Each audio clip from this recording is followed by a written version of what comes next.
The lights in the grand ballroom of the majestic hotel shone with the intensity of 1,000 suns on designer suits and jewels adorning Boston's elite. Between champagne flutes and polite laughter, Alexander Bennett, the city's most influential businessman, watched with satisfaction as the annual charity gala organized by his foundation unfolded. At 42, he had built a business empire spanning from technology to real estate, with a fortune calculated in billions. His deep brown eyes, the color of the fine mahogany that decorated his offices, scanned the room with the precision of someone accustomed to evaluating every detail. Sometimes we build fortresses so high that we forget that within them we can be more alone than ever, he thought while mechanically smiling at a politician passing by. The murmur of the crowd diminished when Catherine, his wife of 6 years, took the stage. With her tailored red dress and perfectly styled blonde hair, she was the very image of elegance.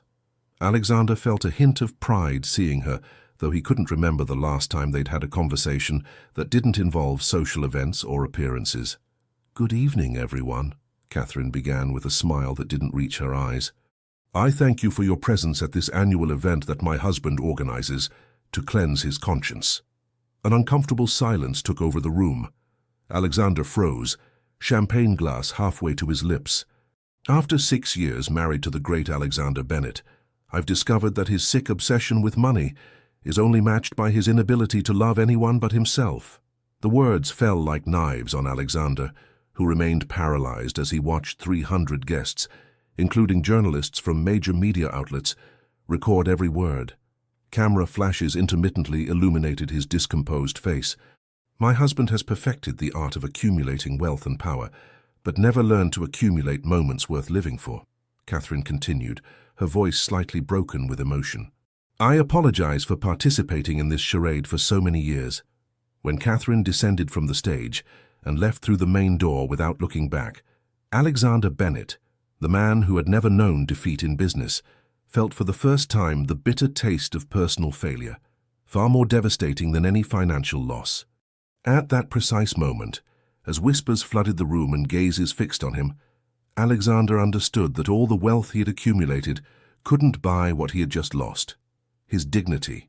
Alexander Bennett's mansion in Beacon Hill, Boston's most exclusive neighborhood, stood imposing with its marble columns and perfectly manicured gardens. Every morning, for 15 years, Alexander woke up at 5 o'clock sharp without needing an alarm. Discipline, he had learned from a very young age, was the first requirement for success. That morning, however, the sun's rays found him already awake, contemplating the ceiling of his bedroom. Catherine's words continued to resonate in his mind with the persistence of an echo in an empty cave. He got up with mechanical movements and approached the window overlooking the gardens. On the horizon, Boston was beginning to wake up. "Mr. Bennett, would you like breakfast on the terrace or in the dining room?" asked Mrs. Wilson, the housekeeper who had been in his service for 10 years. "I'm not hungry, Mrs. Wilson. Just prepare a coffee for me, please." Mrs. Wilson nodded and withdrew silently.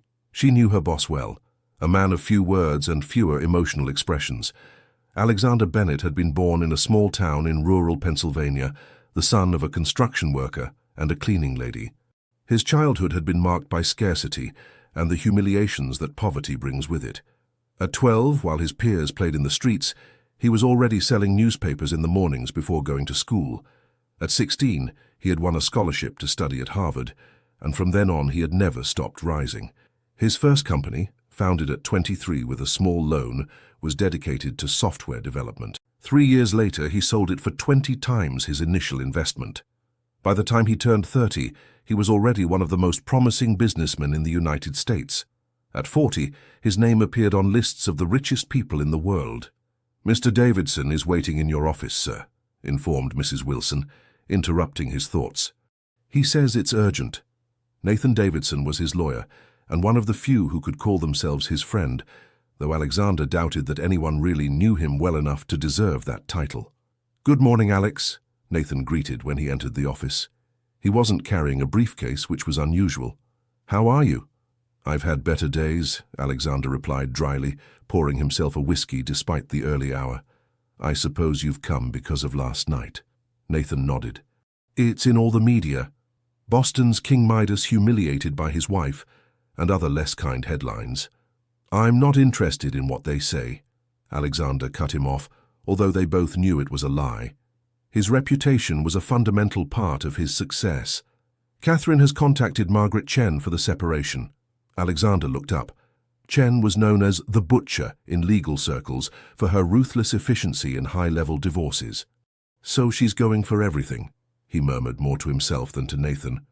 "Alex, we've known each other for almost 20 years, Nathan began with an unusually personal tone. "I've seen you build an empire from scratch, but I've never seen you truly happy. Maybe this is an opportunity to lose half of what I've built," interrupted Alexander bitterly. "Is that what you were going to say?" Nathan shook his head. "I was going to say that maybe it's an opportunity to rebuild something more than your public image." That afternoon, after Nathan left, Alexander remained in his office reviewing financial reports, trying to immerse himself in the only world where he felt safe: numbers. But for the first time in years, the figures failed to capture his attention. His mind constantly returned to Catherine's words: inability to love anyone but himself. Was it true? Alexander had never stopped to analyze it. Love, like so many other emotions, had been classified in his mind as an unnecessary distraction on his path to success. Marriage to Catherine had been, from his perspective, a strategic alliance. She contributed social connections and a perfect image. He provided the lifestyle she desired. As night fell, unable to concentrate, Alexander decided to go out for a drive. He took the keys to his Aston Martin and headed to the garage. He needed space, air, distance from the mansion that suddenly felt claustrophobic. The roar of the Aston Martin's engine was strangely comforting as Alexander drove aimlessly through the streets of Boston. The nocturnal city offered an anonymous embrace of diffuse lights and unknown corners. After 2 hours at the wheel, he found himself in the outskirts, far from downtown and the neighborhoods he frequented. The sky, which had been clear at the beginning of his journey, began to darken with dense clouds. The first lightning bolts illuminated the horizon like omens. "Perfect," he muttered with irony. The outer storm seemed an exact reflection of his inner storm. The first drops hit the windshield timidly, but in a matter of minutes a curtain of rain made visibility difficult. Alexander reduced his speed, looking for a place to stop until it subsided. It was then that the vehicle gave a jolt, and the dashboard lit up with warning lights. "You've got to be kidding me," he growled, hitting the steering wheel in frustration. The car, which cost more than what most people earned in 5 years, stopped completely. He tried to start it several times without success. The rain intensified. Alexander took his phone to call his assistant, but discovered with disgust that there was no signal. He was in a modest residential area that he didn't recognize, surrounded by small apartment buildings and some single-family homes. He got out of the car, covering himself as best he could with his designer jacket, which was soaked in seconds. He looked around, searching for a taxi or some open establishment. About 50 meters away, he saw a light shining in the window of a small house. With water streaming down his face and soaking his tailored Italian suit, Alexander approached and knocked on the door with more force than necessary. The door opened, revealing a woman in her mid-30s. She had her chestnut hair casually tied up and wore a thick sweater over worn jeans. Her eyes, a deep green, showed surprise at seeing the drenched stranger at her door. "Excuse the disturbance," said Alexander, trying to maintain his usual authoritative tone, though the effect was ruined by his drenched appearance. "My car has broken down and I don't have a phone signal. Could I use yours to call for assistance?" The woman observed him for a moment as if evaluating him, and then nodded. "Sure, come in. You can't stay out in this storm." Alexander entered the small living room. The contrast with his mansion couldn't be greater. Here everything was modest but cozy. A sofa with colorful blankets, shelves full of books and framed photos on the walls. A cinnamon aroma permeated the environment. "Thank you," he said mechanically. "I won't take long." "You'll catch a cold in those wet clothes," she commented, ignoring his haste. "I'll bring you a towel and something warm to drink while you make your call. The phone is over there." She pointed to a landline next to a small table. Before he could protest, the woman disappeared down a hallway. Alexander approached the phone and dialed his personal assistant's number, who answered on the 3rd ring. "Michael, it's Alexander.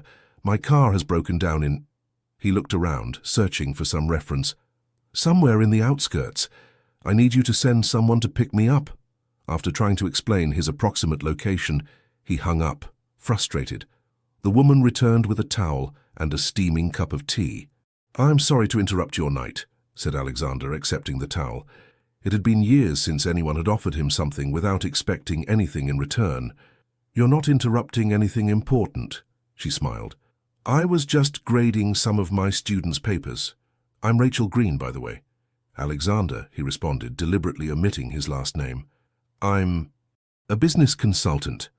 Rachel nodded without asking further questions, something he found strangely refreshing. He was used to people wanting to know everything about him, especially when he mentioned what he did for a living. "The tea has cinnamon," she explained, pointing to the cup. "They say it's good for stress and you look like you need it." Alexander almost smiled at the observation. "Is it that obvious?" "I've been teaching teenagers for 10 years, Rachel replied with a smile. "I can recognize stress from miles away." For the first time in what seemed like centuries, Alexander felt his shoulders relax slightly. The sound of rain beating against the windows and the warmth emanating from the cup created an almost hypnotic atmosphere. "May I ask exactly where we are for when they come to pick me up?" "We're in Dorchester," replied Rachel. "That's not the most elegant neighborhood in Boston, but it has heart." Dorchester, a working-class neighborhood that Alexander only knew by reference. His world was limited to the financial district, Beacon Hill, and the exclusive restaurants downtown. "And what's a business consultant with a car that seems to be worth more than this entire house doing in Dorchester at this hour?" asked Rachel, with genuine curiosity, without malice in her voice. Alexander took a sip of tea to buy time. "I needed to think. Sometimes driving helps." Rachel nodded. "I understand that. I walk when I need to clear my head. Less glamorous than a sports car, but just as effective." The simplicity of her comment made Alexander feel strangely embarrassed by his ostentation. The phone rang. It was Michael informing him that the assistance service would take at least 2 hours to arrive due to the storm and the multiple incidents they were attending to. "Looks like we're going to be storm companions for a while," commented Rachel when Alexander hung up. "More tea." And so, in a small house in Dorchester, with the sound of rain as background music, Alexander Bennett found himself conversing with a stranger about trivial matters that, surprisingly, didn't seem to bore him. For the first time in a long time, he wasn't thinking about the stock market, acquisitions, or his public image. He was just there, present, holding a cup of cinnamon tea. The assistance service finally arrived after midnight. By then, the rain had diminished to a soft, persistent drizzle. Alexander was surprised to realize that he hadn't looked at his watch once during the nearly 3 hours he had spent at Rachel's house. "Thank you for your hospitality," he said formally as he rose to leave. "You've been very kind." Rachel smiled. "It was nothing. I hope you can resolve your issues." She had perfectly captured that something more than a breakdown was worrying him. Alexander nodded, feeling strangely reluctant to leave. "Can I compensate you in some way?" "For the trouble?" "It's not necessary," she replied naturally. Anyone would have done the same. But Alexander knew that wasn't true. In his world, nothing was done without expecting something in return. Every favor, every gesture, every smile had a calculated purpose. "Still, I'd like to thank you," he insisted, taking out his wallet. "Please accept—" "No," Rachel interrupted him firmly, but without losing her smile. "I don't need money, Mr. Consultant.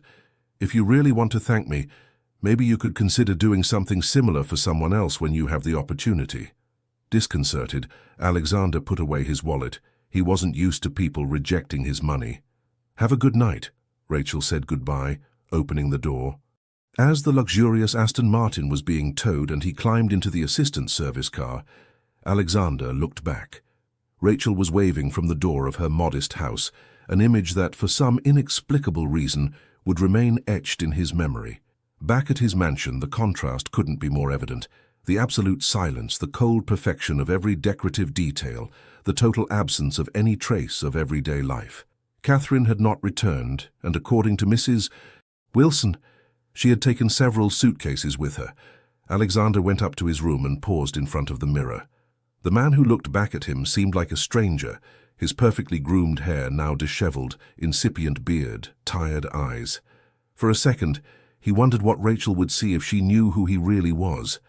The next morning, the newspapers were still talking about the scandal. The Bennett marriage crumbles. Mogul's wife reveals the hidden face of success. Alexander ignored them all and immersed himself in work with more intensity than ever. A week later, while reviewing some contracts in his office in the skyscraper that housed the headquarters of Bennett Holdings, Alexander found himself thinking about Rachel's house, the cinnamon aroma, and the simple but honest conversation they had maintained. "Are you okay?" asked Nathan, who had stopped by to review progress in the divorce case. "You seem distracted." "I'm perfectly fine," he responded automatically. "How's everything going with Chen?" Nathan made a face. "Aggressive, as we expected. She's demanding half of your shares in the company, plus the mansion and properties abroad." Alexander nodded, surprisingly indifferent. "Let her keep trying." "There's something else," added Nathan cautiously. "She's been talking to former employees seeking testimonies about your management style." "What do you mean?" "People who were fired during restructurings, cancelled projects, that sort of thing. She's looking to paint a picture of you as a ruthless businessman." Alexander suddenly remembered Rachel's words. "If you really want to thank me, maybe you could consider doing something similar for someone else when you have the opportunity." "Do you have the list of those people?" he asked suddenly. Nathan, surprised by the interest, nodded. "I can get it." "Do it," ordered Alexander. "And I also want information about a neighborhood, Dorchester. Community projects, schools, that sort of thing." "Dorchester," repeated Nathan, confused. "What do you need that for?" "Market research," Alexander lied with ease. "I'm considering diversifying investments." That afternoon, Alexander did something he hadn't done in years. He left the office early. Without a driver, without an assistant, without telling anyone. He took his backup car, a less flashy Mercedes than the Aston Martin, and drove to Dorchester.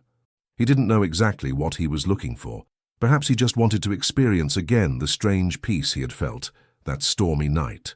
Or maybe, deep down, he wanted to see the woman who had treated him as a normal human being, not as the powerful Alexander Bennett. He parked near where he remembered Rachel's house was, and walked through the neighborhood streets observing ordinary people in their daily lives. Mothers picking up children from school, elderly people sitting on benches, young people chatting on corners. And then he saw her. Rachel was coming out of a building with a sign that said Dorchester Community Cultural Center, loaded with folders and materials. Without thinking twice, Alexander approached. "Hello," he greeted, feeling strangely nervous. Rachel looked up, surprised. It took her a moment to recognize him. "The Storm Man. Has your car broken down again?" Alexander smiled, something he rarely did genuinely. "No, it's working perfectly this time. I was passing by and saw you by chance." Rachel looked at him with a mixture of curiosity and amusement. A business consultant passing by chance through Dorchester twice in a week. Now that's a coincidence. "Life is full of coincidences," replied Alexander, feeling awkward with words for the first time in years. "Can I help you with those folders?" Rachel hesitated for a moment, but then nodded. "Thanks. I was going to have coffee in the square before going home. If you don't have an important meeting with some CEO, you can join me." Alexander took the folders, surprised by the weight. "What do you have in here? Rocks?" "Almost. Literature exams from my high school students. Sometimes they weigh more than rocks, believe me."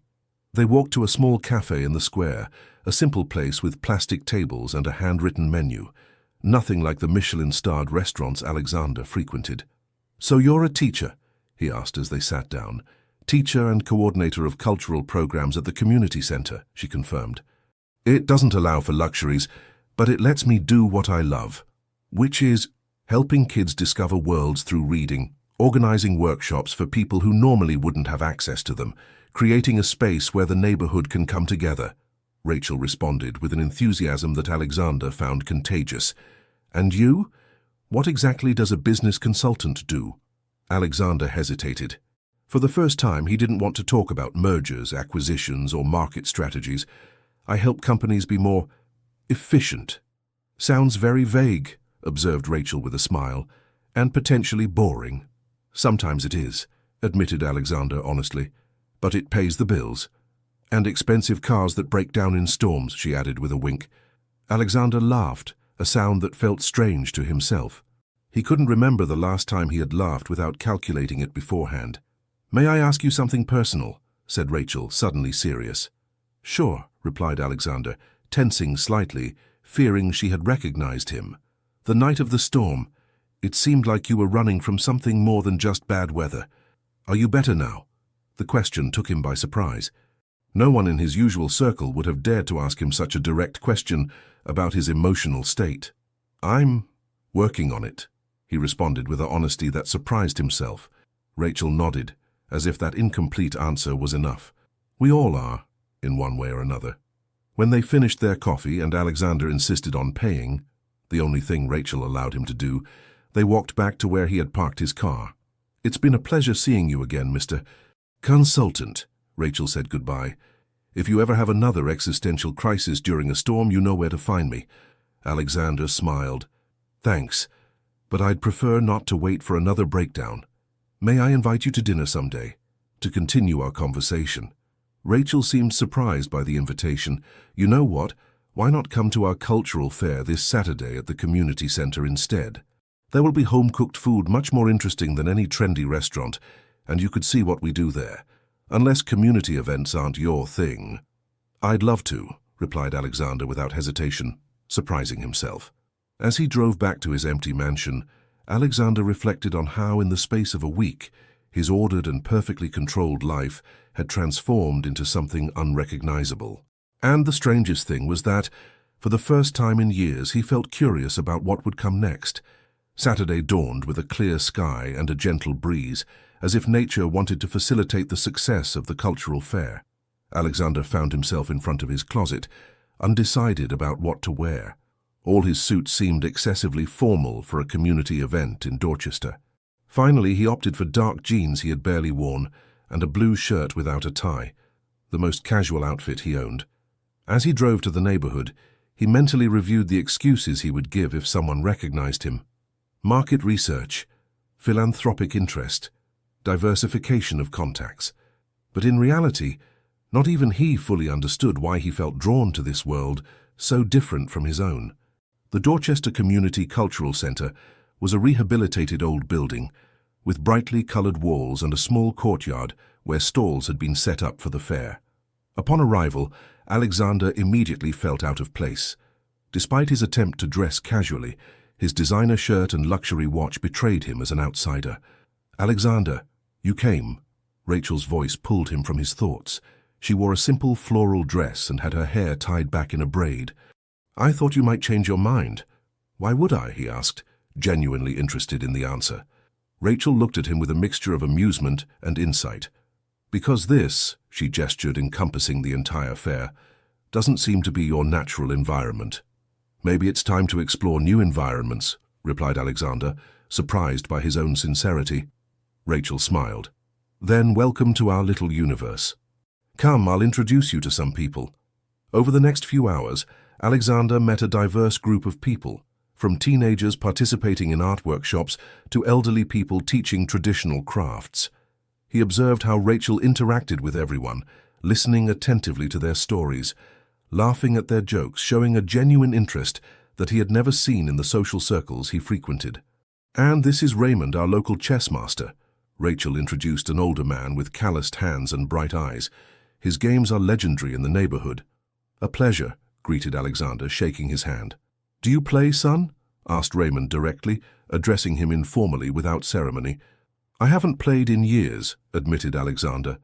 The last time had been in college, before his life became an endless series of meetings and acquisitions. "It's never too late to remember," said Raymond, pointing to an already prepared board. "A quick game." Before he could decline, Rachel intervened. "Raymond has been a regional champion 3 times. You're about to receive a lesson in humility, Alexander." The implicit challenge in her comment awakened something in him. "I accept," he said, sitting in front of the board. The game began with standard moves, but Alexander soon realized that Raymond was a formidable player. In his business world, he was accustomed to planning several steps ahead, anticipating moves, controlling the board. But here, facing this man with rough hands and a calm smile, he found himself constantly on the defensive. "Checkmate in 3 moves," announced Raymond after 20 minutes of play. Alexander examined the board and saw that it was true. He had lost irremediably. Instead of the frustration he expected to feel, he experienced a strange sense of liberation. A defeat without consequences, without reports to shareholders, without headlines in economic newspapers. "Good game," he acknowledged, shaking his opponent's hand. "You have potential," replied Raymond, "but you think too much about your important pieces and forget that sometimes a simple pawn can change the game." Rachel, who had observed the game, smiled at the comment. Raymond doesn't just teach chess, but also life philosophy. The fair continued with performances by local groups, from folk dances to urban rap. Alexander observed everything with a curiosity he hadn't felt in years. When a group of children presented a small play about the history of the neighborhood, he noticed how Rachel looked at them with maternal pride, applauding each line as if it were the best performance she had ever seen. "These kids barely spoke in public 6 months ago," she confided when the children finished their performance. "Seeing them now, telling our stories, this is why I do what I do." Alexander nodded, understanding for the first time what satisfaction meant that wasn't measured in figures or acquisitions. At sunset, as the fair began to disperse, Rachel guided him to a small table on the roof of the cultural center. From there they could see the Boston skyline, with its modern skyscrapers in the distance, contrasting with the neighborhood's more modest buildings. "I always come here when I need perspective," she explained, as she served 2 glasses of homemade lemonade. "To remember that we are part of something bigger." "It's a different view than I'm used to," commented Alexander, thinking of the view from his penthouse in the financial district. "And what about the complete experience?" "Very far from your world of consultancies and business efficiency?" asked Rachel, with a smile that suggested she sensed there was more to his story. "Refreshingly different," admitted Alexander. "Thank you for inviting me. It's been enlightening." "May I ask you a personal question?" said Rachel after a moment of silence. "That seems to be your specialty," replied Alexander with a slight smile. "Why are you really here? And I don't mean just the fair. I mean Dorchester, having coffee with me, playing chess with Raymond. These don't seem like the activities a successful consultant would seek in his free time." Alexander contemplated the city as he considered his answer. He could lie, as he had done all his life when situations became too personal, but something in this place, in this woman, invited honesty. "I'm here because, when I'm in my world, I feel like I'm playing a role. Here. I don't have to pretend." Rachel nodded as if the answer, though vague, was enough. "Sometimes we need to step out of our comfort zone to remember who we really are." They remained in silence as the sun set, tinting the sky in orange and red tones. It was a comfortable silence, without the need to fill it with empty words or negotiations. When they finally decided to go down, Alexander noticed that Rachel limped slightly. "Are you okay?" he asked, instinctively offering his arm.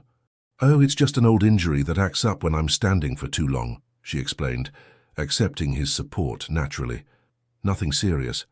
You should have said something earlier. We could have sat down." "Anne missed that sunset? It wouldn't have been worth it." The contact of her arm against his, that simple gesture of support, awakened in Alexander a warmth he didn't remember ever feeling before.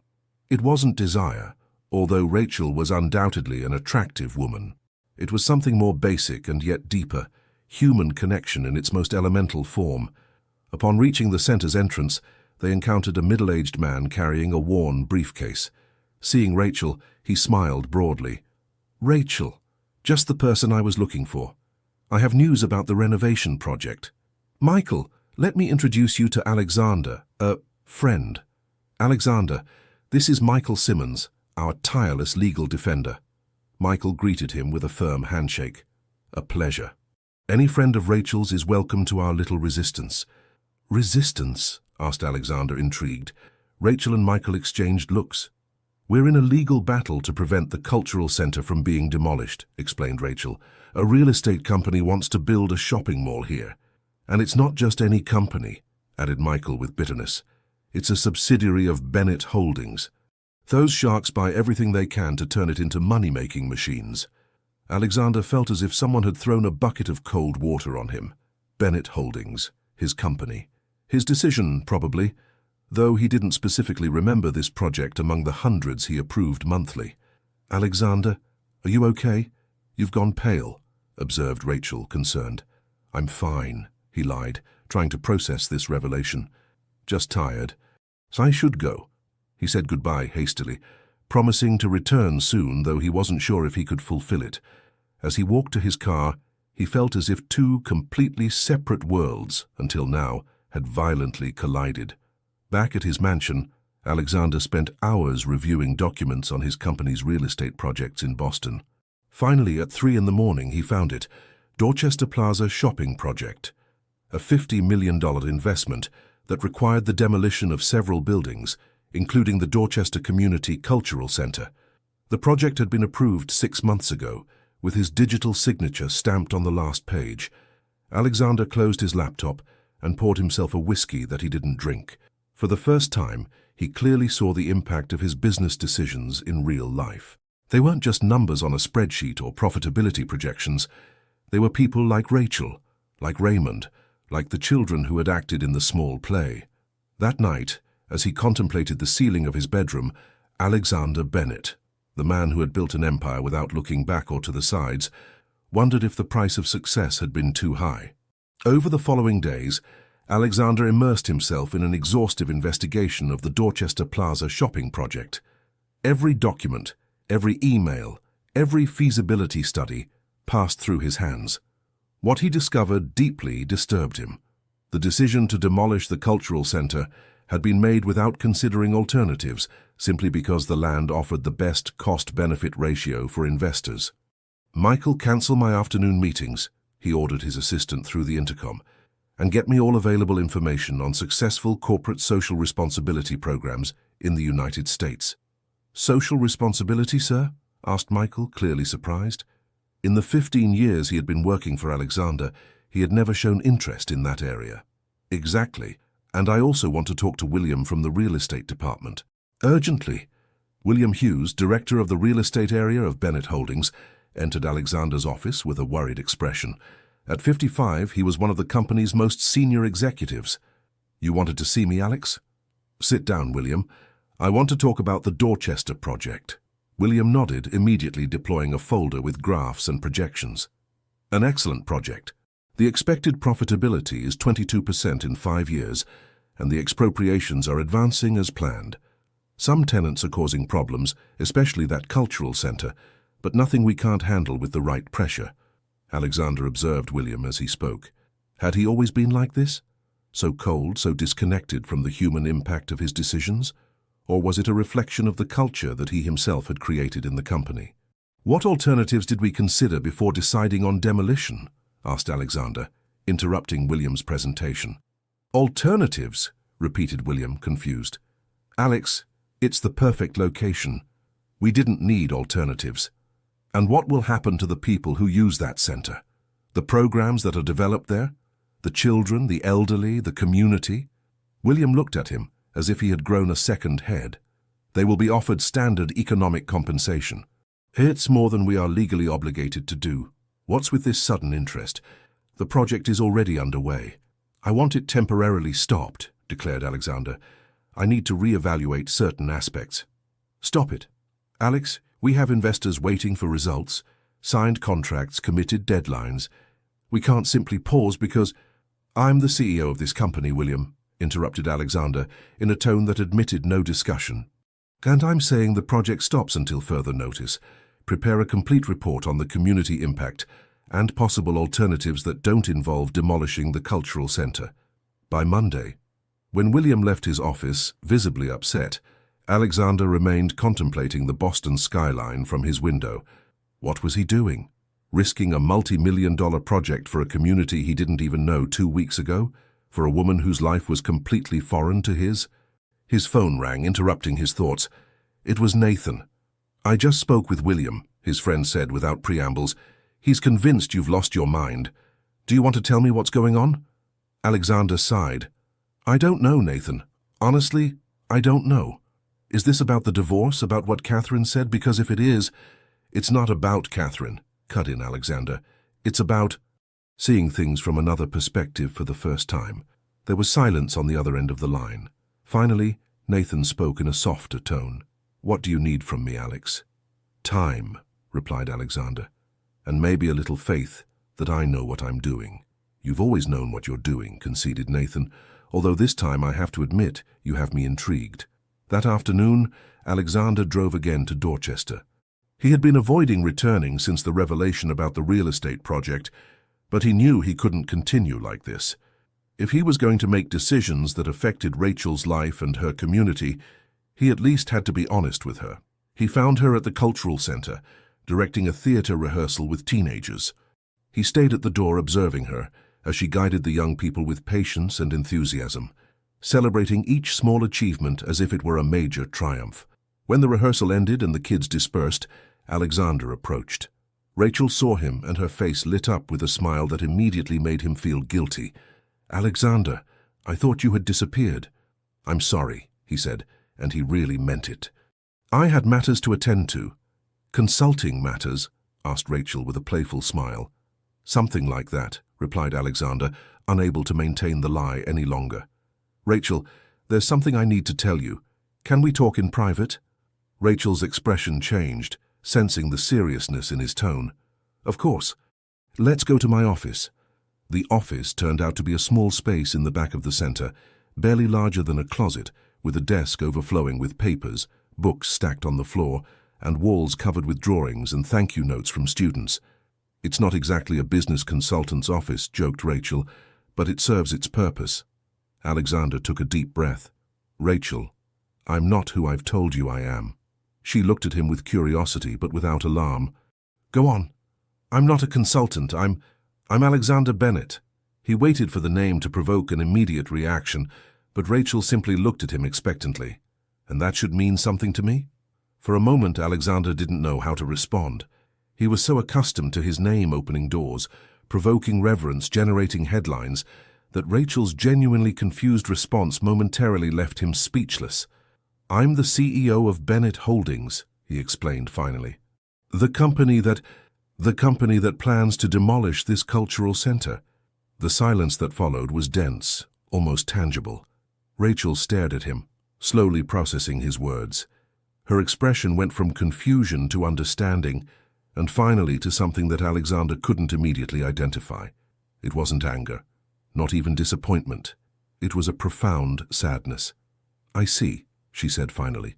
"So all this, your interest in the center, in the fair, in... what exactly was it? A field study to see what you were about to destroy?" "No," replied Alexander firmly. "I knew nothing about this specific project when we met. I swear to you, it was a genuine coincidence." "A coincidence?" repeated Rachel, incredulous. "The owner of the company that threatens to take away our community center appears casually at my door during a storm, and then comes back, takes interest in our work, plays chess with our elderly, and observes our children act." "It sounds unlikely, I know," admitted Alexander, "but it's the truth. And when I discovered the connection, it shocked me as much as it shocks you now." Rachel stood up and walked to the small window overlooking the center's courtyard, where some children played oblivious to the conversation that could determine the future of their space.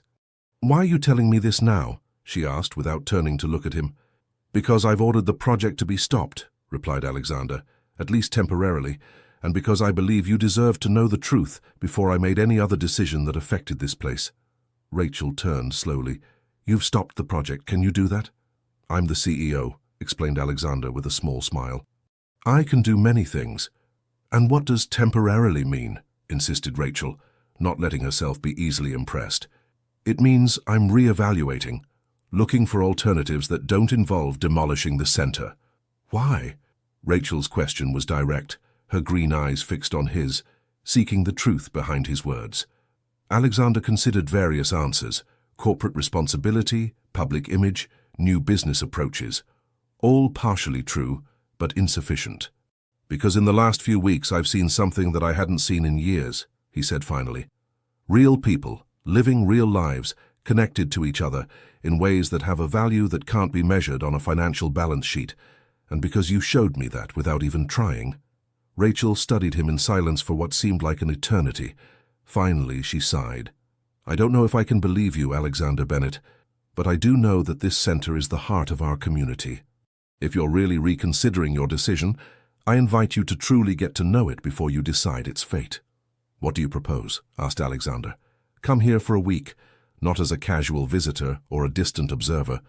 Participate in our programs, meet the people who depend on this place, understand why we fight so fiercely to preserve it." The proposal was absurd from any practical perspective. He was the CEO of one of the largest corporations in the country. He had meetings, obligations, responsibilities. He couldn't simply take a week to volunteer at a community center in Dorchester. "Agreed," he found himself saying. 1 week. Rachel's expression revealed that she too was surprised by his acceptance. "We start tomorrow at 9, she said, regaining her composure. "And Alexander, no expensive suits or luxury watches. They don't impress anyone here." When he left the cultural center, Alexander called his assistant. "Michael, reorganize my schedule for next week. I'll be working on a special project outside the office. Nathan can handle urgent meetings." "A special project, sir?" asked Michael, clearly confused. "Yes," replied Alexander as he looked toward the modest building that housed so many stories and dreams. "We could call it field research." On Monday at 8:45 in the morning, Alexander Bennett stood in front of the Dorchester Community Cultural Center, dressed in jeans, a simple t-shirt, and sneakers. He felt strangely vulnerable, without his usual armor of tailored suits and luxury accessories. His Rolex had been replaced by a basic digital watch, and his hair, normally perfectly groomed, was slightly disheveled. "Punctual, that's a good start," Rachel greeted him when he entered. She wore a paint-stained apron over her clothes and had her hair tied in a messy bun. "Today we start with the art workshop for children. I hope you don't mind getting a little dirty." Before he could respond, Rachel led him to a room where a dozen children between 6 and 10 were already installed in front of tables covered with paper, brushes, and paint cans. "Kids, this is Alexander. He'll be helping us this week," announced Rachel. "Alexander, these are our little Picassos in training." The children greeted him enthusiastically, completely unaware of who he really was. For them, he was simply another adult willing to play and create with them. "Do you know how to paint?" asked a girl of about 8 with braids and a smile missing a tooth. "It's been a long time since I've tried," admitted Alexander. "Perhaps you could teach me." The girl, who introduced herself as Lily, nodded seriously. "I'll teach you. It's easy. You just have to let your hands do what your heart wants." For the next 2 hours, Alexander found himself immersed in a world of colors, laughter, and unfiltered creativity.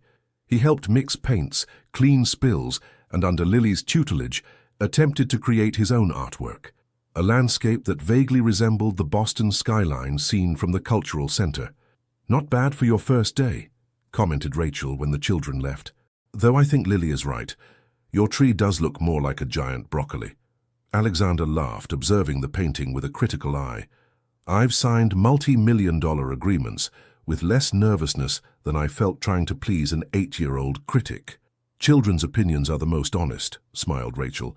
"They have no social filter or hidden agendas. They tell you exactly what they think." "Refreshing and terrifying in equal parts," admitted Alexander. The morning gave way to the afternoon, and the art workshop was followed by tutoring classes for teenagers. Alexander found himself helping with math and economics, areas where his experience proved surprisingly useful. "You explain well," said a 15-year-old boy named David. "You make numbers make sense." "Numbers always make sense," replied Alexander. "It's people who are usually complicated." At the end of the day, Rachel invited him to join her on the roof to evaluate his first day. The sun was beginning to set, bathing the city in a golden light. "What did you think of your first day as a community volunteer?" she asked, offering him a bottle of water. Alexander reflected for a moment. "Exhausting," he admitted, "but in a different way from my usual days. It's a tiredness, more satisfying somehow." "It's the tiredness of giving instead of taking," observed Rachel. "It produces a different kind of satisfaction." "I never thought of it that way," admitted Alexander. "In my world, success is measured by what you get, not by what you give. And how has that been for you? Has it made you happy?" The question, so simple and direct, took Alexander by surprise. No one in his usual circle would have dared to question him in that way. "It worked," he finally replied, "at least until recently. Rachel nodded as if his incomplete answer confirmed something she already suspected. Tomorrow we have the program for the elderly. Prepare to hear many stories and play dominoes. Raymond will be especially happy to see you again. The following days passed in a succession of activities that showed Alexander different facets of the cultural center. Tuesday with the elderly, where he indeed played countless games of dominoes and listened to stories of post-war Boston. Wednesday with a group of immigrant women learning English while their young children played in an adjoining room. Thursday with at-risk teenagers, where he participated in a conflict resolution workshop. Friday with an intergenerational group preparing a play. Each day, each activity, each person he met, added a new piece to the puzzle he was reconstructing in his mind. He clearly saw how the center acted as a nucleus that held the community together, providing much more than activities. It offered belonging, purpose, meaningful human connections. "Do you know what's most valuable about this place?" he asked Rachel on Friday afternoon as they helped clean up after the theater rehearsal.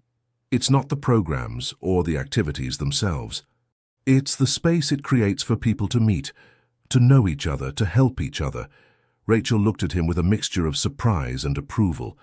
"Exactly. It's what I've tried to explain in meetings with the city council, in letters to your company, in petitions we've submitted. This center is not just a building, it's a social ecosystem." "I never got to see those letters," confessed Alexander. "They probably got trapped in some intermediate department.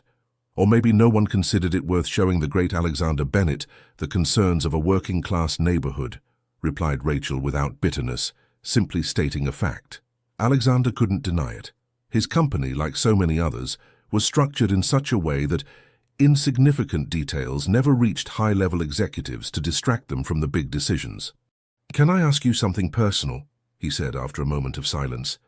"Now it's your turn to ask the personal questions, huh?" smiled Rachel. "Why do you do this? You could be teaching at a private school, earning triple, with better conditions." Rachel finished stacking some chairs before responding. 3 years ago I worked at an international school. Excellent salary, unlimited resources, grateful parents. It was comfortable. What changed? "I was laid off during a corporate restructuring," replied Rachel with a significant look. The school had been acquired by a business group that decided to optimize resources. Alexander felt as if he had been punched in the stomach. "Bennett Educational Group," he murmured. Rachel nodded. "Your company. Ironic, isn't it? At the time, it was devastating, but it forced me to reevaluate what I really wanted to do with my life. I found this center, which was almost abandoned, and with some friends we began to rebuild it. And although I earn less than half of what I did before, I've discovered that wealth isn't always measured in dollars." That night, back at his mansion, Alexander couldn't sleep. Rachel's words resonated in his mind, along with images of the children painting, the elderly playing dominoes, the teenagers rehearsing their play. His phone vibrated with a message from Nathan. "The board is restless. They need a decision on Dorchester by Monday. Are you okay? You don't seem yourself lately." Alexander contemplated the message without responding. Who was he really? The ruthless businessman who had built an empire without looking back? Or was there something more to him, something that had remained dormant for decades and was now beginning to awaken? Saturday morning, the last day of his research week, Alexander arrived at the cultural center with a clear idea of what he wanted to do. He found Rachel organizing materials for a creative writing workshop. "Good morning," he greeted. "I have a proposal for you." Rachel looked at him curiously. "I'm listening. I want you to show me the neighborhood, not just the cultural center, but the places that make it special for you. The corners, the people, the stories that don't appear in any economic feasibility report." Rachel seemed surprised by the request, but nodded. "Okay, give me half an hour to reorganize some things, and we can go." The tour began in the neighborhood's central square, where residents did their Saturday shopping among fruit stalls and small family shops. Rachel greeted everyone by name, introducing Alexander simply as a friend. "That's Antonio's bakery," she explained, pointing to a small establishment with the smell of freshly baked bread. "It's been here since I was a child. His son has Down syndrome and participates in our theater workshop. He's our best actor." They continued through narrow streets, passing by a small park where elderly people played bocce, a public school with murals painted by the students themselves, a health center where Rachel exchanged words with a nurse who turned out to be a volunteer at the cultural center. At each stop, in each corner, Alexander saw connections, invisible networks of support and belonging that united people in ways that no urban plan could capture. "And this is my favorite place for lunch," said Rachel, stopping in front of a small family restaurant. "The best clam chowder in Boston, though only locals know it." Inside, the owner, a woman in her 60s named Martha, greeted them with hugs for Rachel and an evaluating look for Alexander. "So you're the famous Alexander," said Martha with disconcerting frankness. "Rachel has told us about you." "Has she?" replied Alexander, looking at Rachel, who seemed slightly embarrassed. "She says you're a man looking for his path," continued Martha as she guided them to a table. "We all are, honey. The difference is that some of us don't realize it until it's too late." The meal was simple but extraordinary. Clam chowder, freshly baked bread, seasoned olives and house wine served in simple glasses. It bore no resemblance to the business lunches in Michelin-starred restaurants that Alexander was accustomed to, but it tasted better than any of them. "Do you know what's saddest about the shopping mall project?" commented Rachel as they shared dessert. "It's not just that it would destroy places like this, it's that it would try to artificially recreate what already exists naturally, a space where people gather, share, live." Alexander nodded, perfectly understanding what she meant. Modern shopping plazas tried to simulate the community experience, but without the soul, without the history, without the real connections. At sunset, after hours touring the neighborhood, they ended their tour at a small lookout from where they could see much of Boston. "This is my secret corner," confessed Rachel. "I come here when I need perspective." They sat on a worn stone bench, contemplating how the city was lighting up as the sun descended. "Thank you for showing me all this," said Alexander after a long, comfortable silence. "I see things differently now." "Differently enough to save our center?" asked Rachel, looking him directly in the eyes. Alexander held her gaze. In those green eyes he saw something he had been seeking without knowing it: authenticity, purpose, a connection to something larger than himself. "I'm going to do everything I can," he promised, "and I have some ideas." "Can I trust you, Alexander Bennett?" asked Rachel, with an intensity that pierced him. "Can I really trust that you won't go back to your world of skyscrapers and forget about us?" Alexander took her hand in a gesture that surprised them both. "I can't go back to being who I was before I met you, Rachel. Even if I wanted to, I no longer know how." At that moment, with the city stretching out before them and the sky tinted in impossible colors, Alexander understood that something fundamental had changed in him. It wasn't just that he saw the world differently, it was that he saw himself in another way.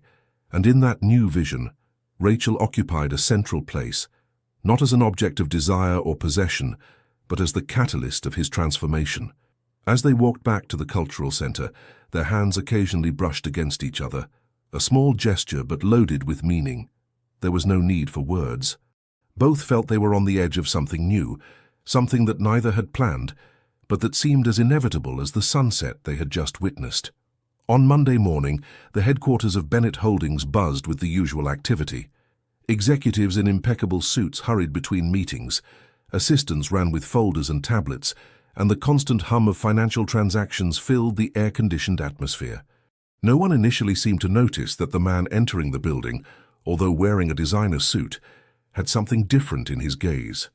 Alexander Bennett walked through the lobby with determined steps, returning greetings with a smile that disconcerted those accustomed to his usual serious expression. Upon reaching his office on the executive floor, he found Nathan waiting for him. "Finally you appear," said his friend, closing the door behind him. "The board is about to mutiny. William has been feeding rumors about your midlife crisis, and Catherine has given a rather unpleasant interview to a society magazine." "Good morning to you too, Nathan," replied Alexander, with a calmness that surprised his friend. "Anything else I should know before starting my day?" Nathan studied him curiously. "You're different. You don't seem worried." "I'm not," confirmed Alexander, putting his briefcase on the desk and looking out toward the city. "For the first time in many years, I see things clearly. And does that clarity include a solution for the Dorchester project? Because the investors are asking, and the deadlines are shortening." "I have a meeting with the management team at 10, replied Alexander. Everything will be clarified then. In the meantime, I need you to get me some data. For the next hour, Alexander prepared his presentation with renewed concentration. It wasn't the frantic adrenaline he was accustomed to, but a quiet determination born of an inner certainty he had never experienced before. At 10 o'clock sharp, he entered the boardroom where the complete management team awaited him. Tense faces greeted him, some with curiosity, others with barely disguised skepticism. William Hughes, in particular, showed an expression that oscillated between concern and disdain. "Good morning, everyone," began Alexander. "Thank you for your patience during this past week. I know there have been questions about my absence and about the direction of certain projects. Today, I'm going to clarify everything." He took the remote control and projected on the screen a map of Dorchester, with the cultural center highlighted. As you know, we had planned the construction of a shopping mall in this area with an initial investment of $50 million and a projected profitability of 22% in 5 years. Today, I officially announce that project in its current form is cancelled. A murmur of surprise ran through the room. William was the first to speak with evident indignation. "Cancelled? Alexander, we have signed contracts, committed investors, established deadlines. You can't simply—" "I can and I am," interrupted Alexander firmly. "But I haven't said we're abandoning the investment in Dorchester. What I propose is a complete reorientation of the project." He changed the slide to show a new design, a complex that integrated commercial spaces with community areas, including an expanded and modernized version of the cultural center. Instead of demolishing the heart of the neighborhood to impose our vision, I propose that we integrate into the existing community. A development that combines local shops with recognized brands, that maintains and expands community spaces, and that generates employment primarily for residents. As Alexander explained the details of the new project, backed by economic feasibility studies he had worked on over the weekend, he noticed how the expressions around him were changing. The initial skepticism was giving way to interest, even enthusiasm in some cases. Only William maintained an openly hostile expression.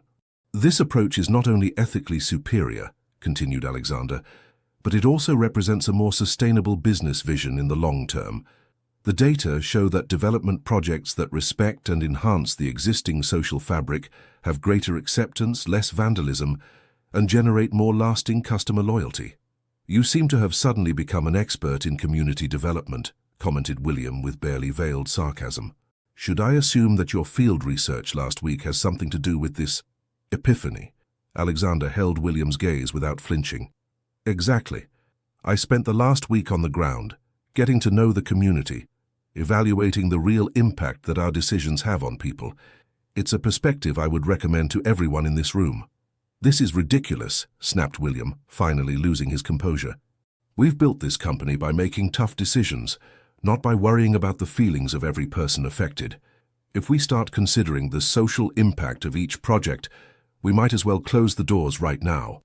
An uncomfortable silence followed his outburst.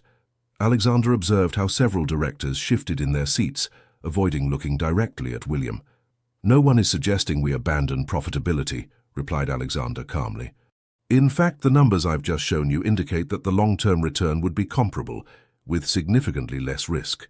What I'm proposing is that we expand our definition of success to include more than just the quarterly profit." Changing slides, Alexander showed examples of other corporations that had successfully implemented socially responsible business models, along with their financial results. "The business world is changing," he continued. "Consumers, especially younger generations, increasingly choose brands that demonstrate genuine social commitment. I'm not proposing charity, I'm proposing a business strategy adapted to the realities of the 21st century." By the time he finished his presentation, the atmosphere in the room had changed notably. Even some of the most skeptical directors were asking questions that indicated genuine interest in the new approach. "One last thing," added Alexander before concluding. "As part of our commitment to this new model, I propose the creation of a social impact division within Bennett Holdings. This division will evaluate all our projects from a social and environmental sustainability perspective, ensuring that our investments create value for all parties involved." When the meeting ended, most of the directors left with thoughtful expressions, discussing the details of the new proposal in small groups. William was the last to stand up, and approached Alexander when the others had left. "I don't know what game you're playing," he said in a low voice, "but this is not the company we built. You've changed, Alexander, and not for the better." "You're right about one thing, William," replied Alexander. "I have changed, and if you can't adapt to the new direction, perhaps you should consider your position in the company." William's expression hardened. "Be careful, Alexander. You're not the only one with influence in this company. There are shareholders who will not look kindly on this sudden change of course." "I'm counting on it," smiled Alexander. "In fact, I'm looking forward to having that conversation with them." When William left, Nathan entered with an expression of amazement. "Incredible. You literally left the board speechless. I've never seen anything like it." "Do you think it will work?" asked Alexander, allowing himself to show a vulnerability he rarely shared. "Honestly, it's risky. Some investors will oppose it. William will definitely try to sabotage it. And there are technical aspects that will need refinement. But it's brilliant, Alexander. It's the kind of move that could redefine not just our company, but the entire sector." Alexander nodded, feeling a mixture of relief and determination. "I need you by my side in this, Nathan. It's going to be a battle." "I've always been by your side," replied his friend, "though I never thought we'd be fighting for something like this." That afternoon, Alexander drove to Dorchester with a sense of urgency. He needed to share the results of the meeting with Rachel, to explain to her that the fight was just beginning, but that he was committed to the end. He found her in her small office, correcting her students' work. When she saw him enter, her expression turned cautious, as if preparing for bad news. "The center stays," announced Alexander without preamble. The incredulity gave way to joy on Rachel's face. "Are you serious? They're not going to demolish it." "Not only that," continued Alexander, unable to contain his enthusiasm, "we're going to expand it, improve it, integrate it into a new type of development that benefits the entire community. You'll have more space, better equipment, and most importantly, autonomy to continue managing your programs." Rachel rose slowly, as if fearing that any sudden movement might make the good news disappear. "How did you achieve this?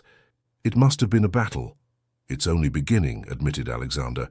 "There will be resistance, attempts at sabotage, probably even threats to my position, but I'm prepared." "Why?" asked Rachel, approaching until she stood in front of him. "Why risk so much for a small cultural center in a neighborhood you didn't even know 2 weeks ago?" Alexander looked at her, perceiving in her green eyes the real question behind her words. Was this for the center, for the community, or was there something more? "Because you've shown me a different way of seeing the world," he replied honestly. "One where success isn't measured just in figures, but in transformed lives. And because when I'm here with you, I feel more like myself than I have in decades." Rachel held his gaze, looking for any sign of manipulation or falsehood. She found none. "I still don't know if I can fully trust you, Alexander Bennett," she said finally. "But I want to." "It's a start," he smiled. "Can I invite you to dinner to celebrate? This time a real place, not the Square's cafeteria." Rachel seemed to consider the proposal. "You know what? I'd rather invite you to dinner. At my house. Nothing luxurious, but I guarantee the food will be more authentic than in any 5-star restaurant." The proposal surprised Alexander, who hadn't expected such a personal invitation. "I'd love that," he responded, feeling a warmth in his chest that had nothing to do with the professional success of the morning. As they left the center together, Alexander couldn't help but notice how the last rays of the sun made Rachel's hair shine. He had met women who were objectively more beautiful by conventional standards, but he had never felt this attraction that went beyond the physical, this connection that seemed to resonate at a deeper level. What they didn't know was that, from a car parked across the street, someone was taking photographs of them as they walked together, laughing and conversing with the naturalness of those who have found in each other an unexpected refuge. Dinner at Rachel's house was exactly as she had promised, simple but authentic. A small but cozy apartment, decorated with books, plants, and travel souvenirs. A wooden table with mismatched plates that told stories. And of course, a New England clam chowder prepared following her grandmother's recipe that indeed surpassed any culinary experience Alexander had had in luxury restaurants. "This is amazing," said Alexander, savoring each spoonful. "Where did you learn to cook like this?" "From my grandmother," smiled Rachel, serving him more wine in a simple glass. I spent summers with her in Maine. She made me wake up at dawn to go to the market and personally select each ingredient. She said food made in a hurry doesn't feed the soul. A wise woman, nodded Alexander. My grandmother used to cook like this too, though I had forgotten it until now. When my parents worked, she took care of me. She made beef stew on Sundays. The whole building smelled of her cooking. And what happened to those family meals? Asked Rachel. Alexander looked at his glass, lost in memories. Life happened. My grandmother passed away when I was 15. My father shortly after. My mother had to work 2 jobs so I could study. When I finally succeeded and could have given her a comfortable life, she was already too ill to enjoy it. She died 7 years ago. Rachel reached for his hand across the table, a simple gesture of comfort. I'm sorry. Sometimes I wonder what they would think of me now, confessed Alexander. Of what I've built, of the decisions I've made. My father was a construction worker, my mother cleaned houses. Simple, honest, hard-working people. They would be proud, said Rachel with conviction. You've achieved something extraordinary, starting from nothing. I'm not so sure, replied Alexander. Especially my mother. She always said that a man is worth what his word is worth, not his bank account. The conversation flowed naturally, jumping from childhood memories to dreams for the future, from favorite movies to books that had changed their lives. For the first time in what seemed like years, Alexander wasn't thinking about strategies, financial projections, or his public image. He was simply present, connected, alive. You know what's strangest? He said as he helped Rachel wash the dishes, a domestic task he hadn't performed since his student days. In theory, everything in my life is perfect. I have more money than I could spend, professional recognition, power, influence, and yet I had never felt so empty as in these last few years. Success is a golden cage if you have no one to share it with, replied Rachel, passing him a plate to dry. Or if you share it with people who are only interested in the gold, not in you. The observation touched a sensitive fiber in Alexander. Like Catherine, he murmured, more to himself than to Rachel. Your wife, said Rachel, not as a question, but as a statement of fact. Alexander looked at her in surprise. How? Google exists, Alexander, smiled Rachel with a touch of sadness. After you told me who you really were, I looked for information. It wasn't hard to find articles about the Bennett scandal and the public humiliation at the charity event. I'm sorry, said Alexander, suddenly feeling exposed. I should have told you myself. Why didn't you? Asked Rachel, her voice soft but direct. Alexander considered the question, searching for the truth within himself. Because with you I could just be Alexander. Not the millionaire, not the CEO, not the betrayed husband, just a man trying to find his way. Rachel nodded, understanding. We all need spaces where we can be authentic. They finished washing the dishes in a comfortable silence. Afterward, Rachel prepared tea, and they sat on the small balcony that overlooked a quiet street. The night was mild, with a bright moon illuminating the rooftops of Boston. What's going to happen now? Rachel finally asked. With the center, with your company, with everything, Alexander sighed. With the center, we'll proceed with the new plan. There will be obstacles, but I'm committed to it. With the company, I'm initiating important changes in our corporate philosophy. It won't be easy. There are vested interests and resistance to change. And with everything else, insisted Rachel, her eyes searching his. Alexander held her gaze. That depends partly on you. These days with you, with the people at the center, have been the most authentic I've lived in years. I don't want to lose that. I don't want to go back to being who I was before. The moment was charged with possibilities. The attraction between them was palpable, but both were aware of the complications.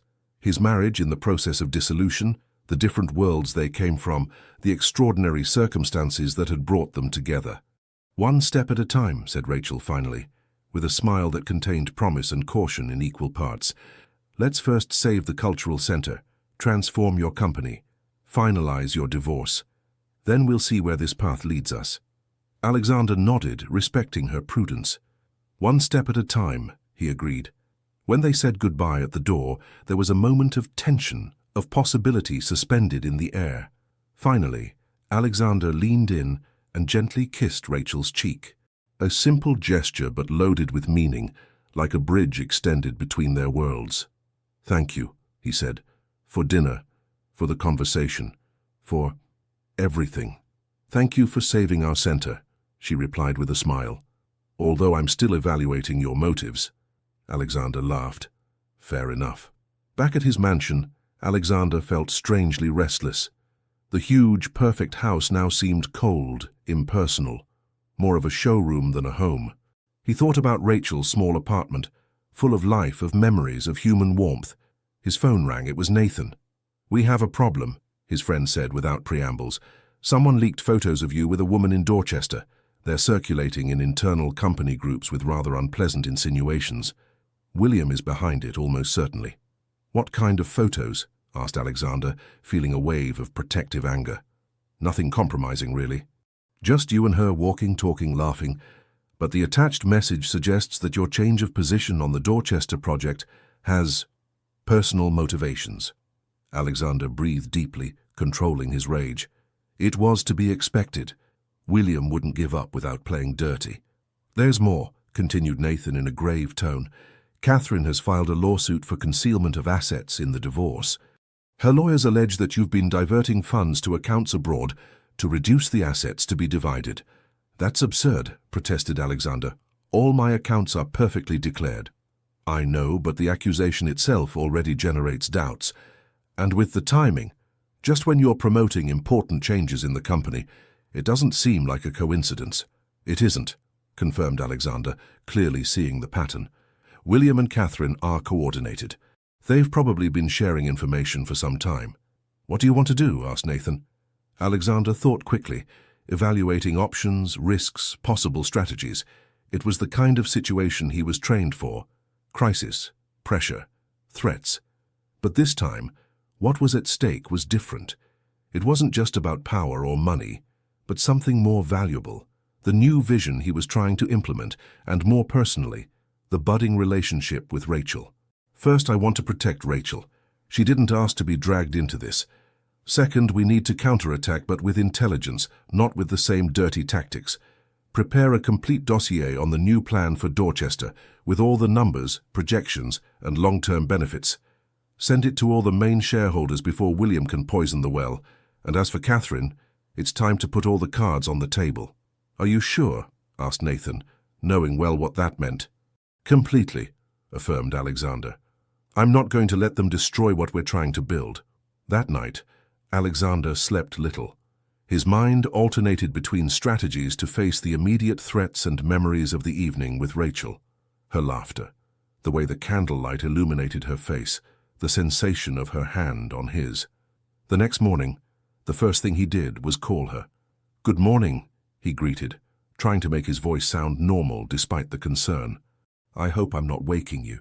I've been awake since 6, replied Rachel. Some of us work, you know. Her light tones slightly relieved the tension Alexander was feeling. Rachel, there's something you should know. Someone photographed us yesterday, and images are circulating with unpleasant insinuations within my company.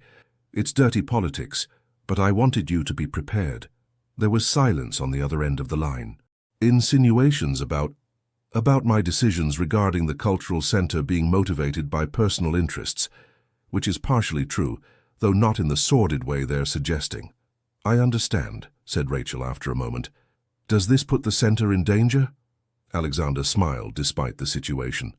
It was so typical of her to worry first about her community before herself. Not if I can help it.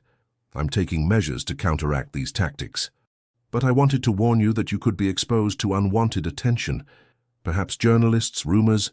It wouldn't be the first time I've fought against rumors, replied Rachel, with a determination that Alexander admired.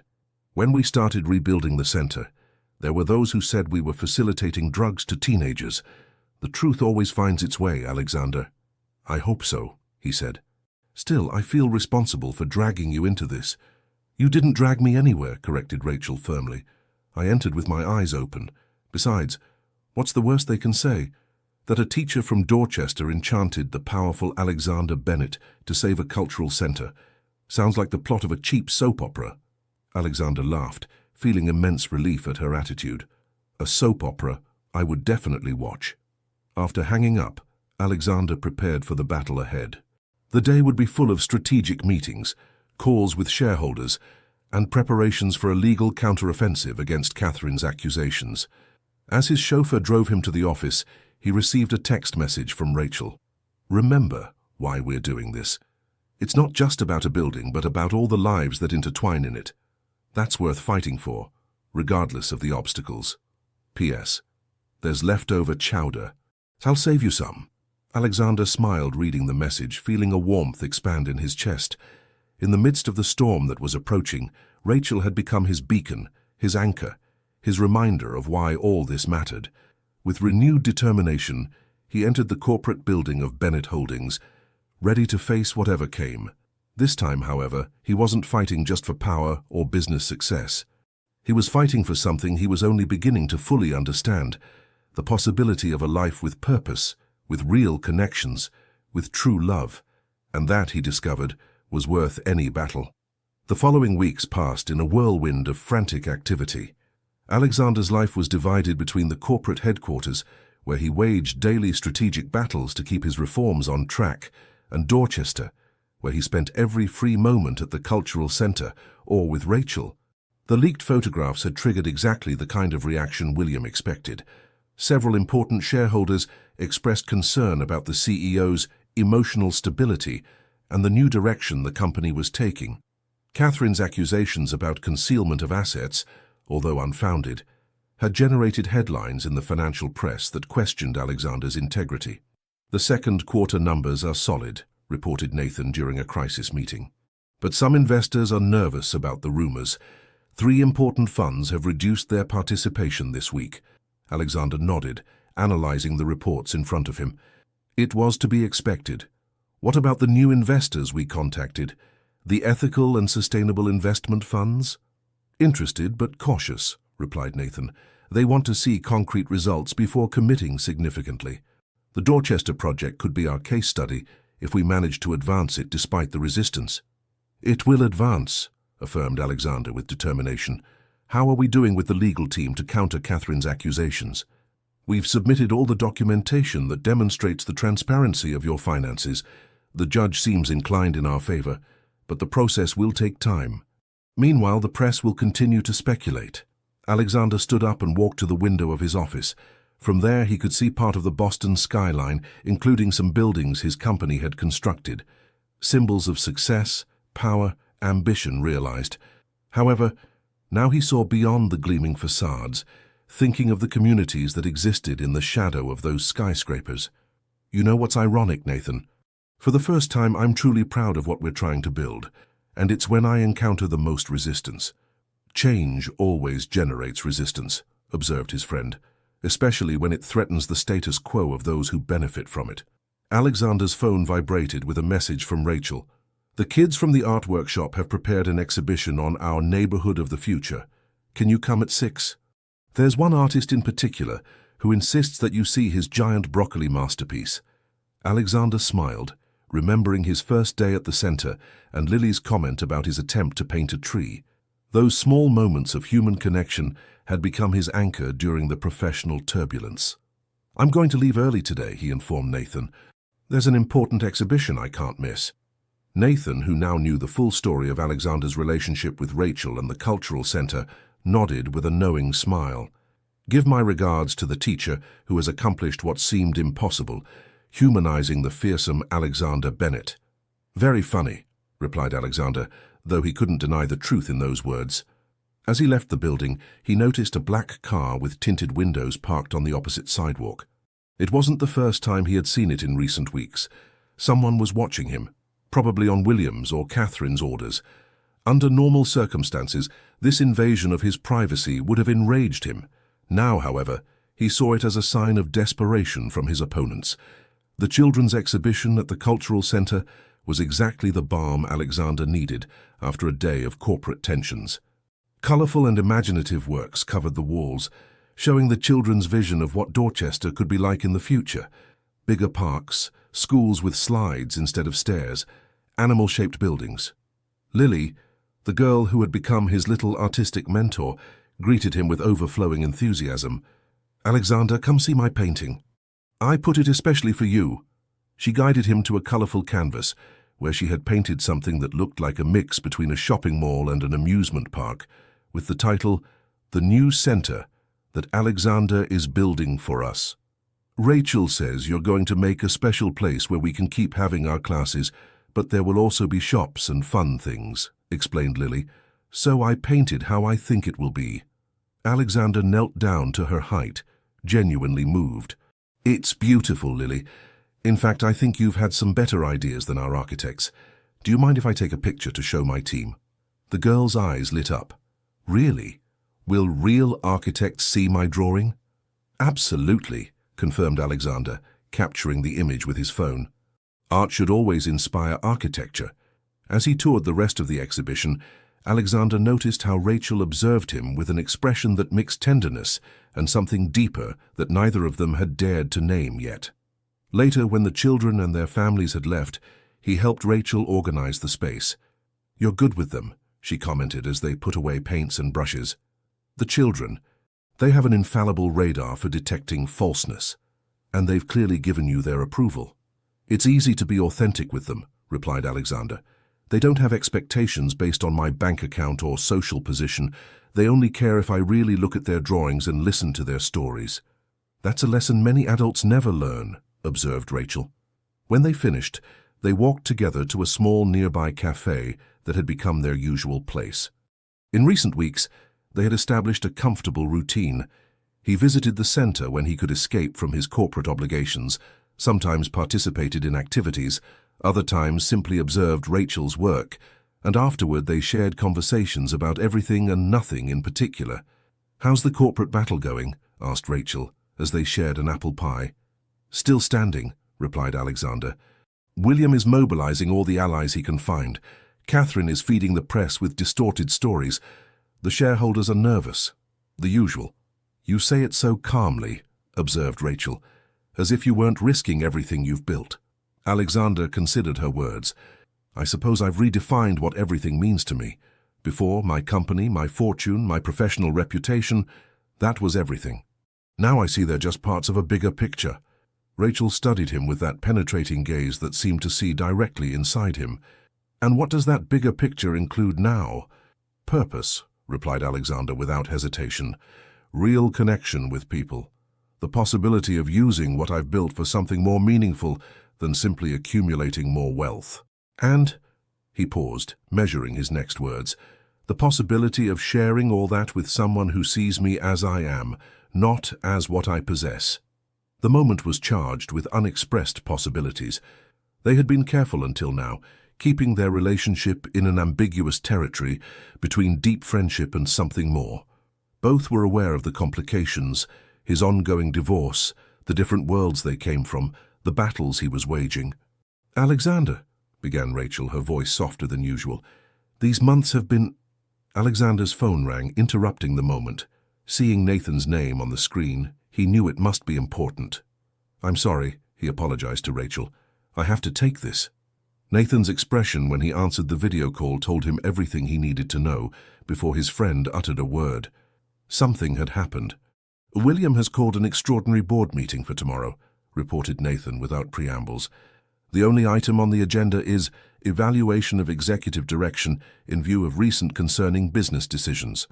He's trying to force a vote of confidence," translated Alexander, his mind already analyzing implications and strategies. "Exactly. And he's been working hard to secure support. We have counted 7 votes securely against you, 5 in favor, and 3 undecided. We need at least 2 of the undecided to maintain your position."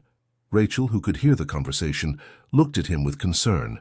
"What do you need me to do?" asked Alexander, automatically entering crisis mode. "Come back to the office now.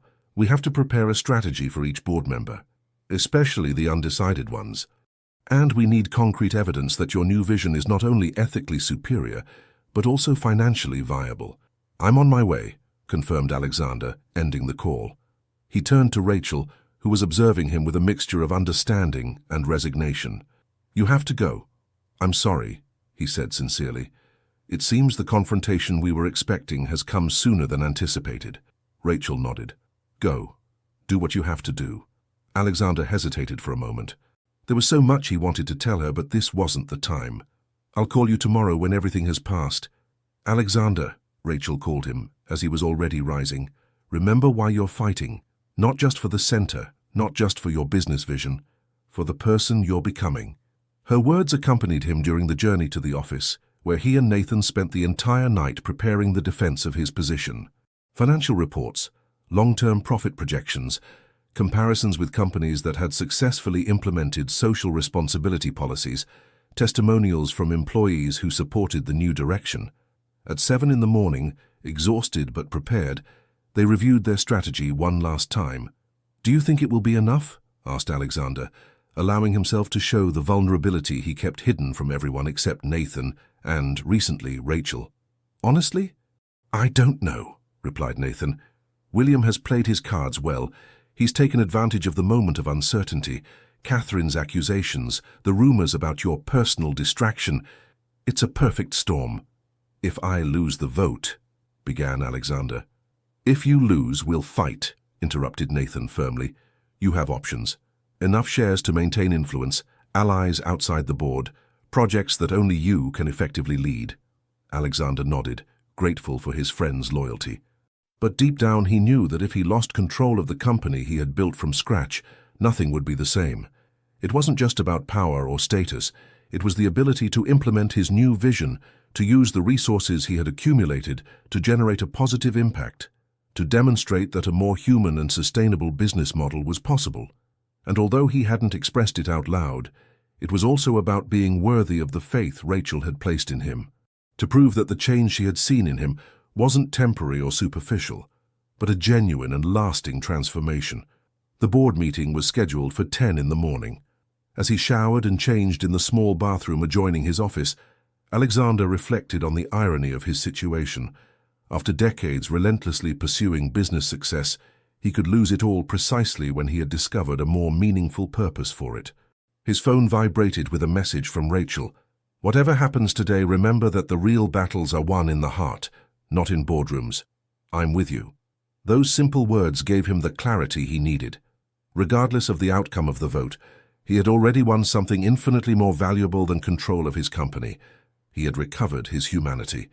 With that inner certainty, Alexander Bennett headed to the boardroom, ready to face what many would consider the most important battle of his professional life, but which he now saw as just one more chapter in a much more significant journey.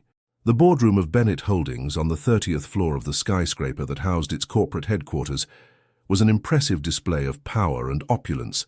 A solid mahogany table for 20 people, Italian leather armchairs, floor-to-ceiling windows offering a panoramic view of Boston, and cutting-edge technology discreetly integrated into every element.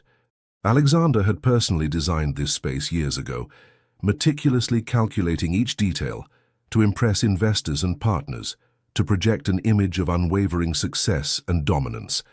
Now, as he took his seat at the head of the table, he wondered if those same symbols of power would turn against him. The board members gradually arrived. Nathan, as financial director, sat to his right, offering an almost imperceptible nod of support.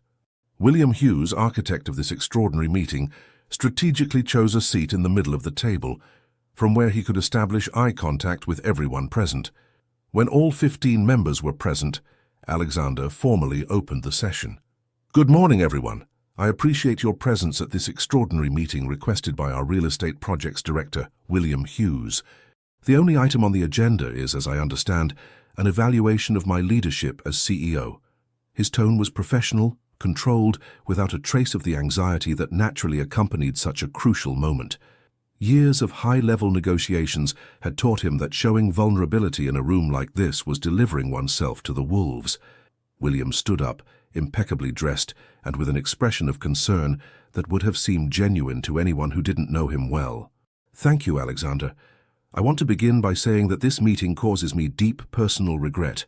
I've worked with Alexander for almost 2 decades and have admired his vision and determination. However, in recent months, we've observed patterns of behavior and business decisions that compel us as responsible fiduciaries of this corporation to raise serious questions."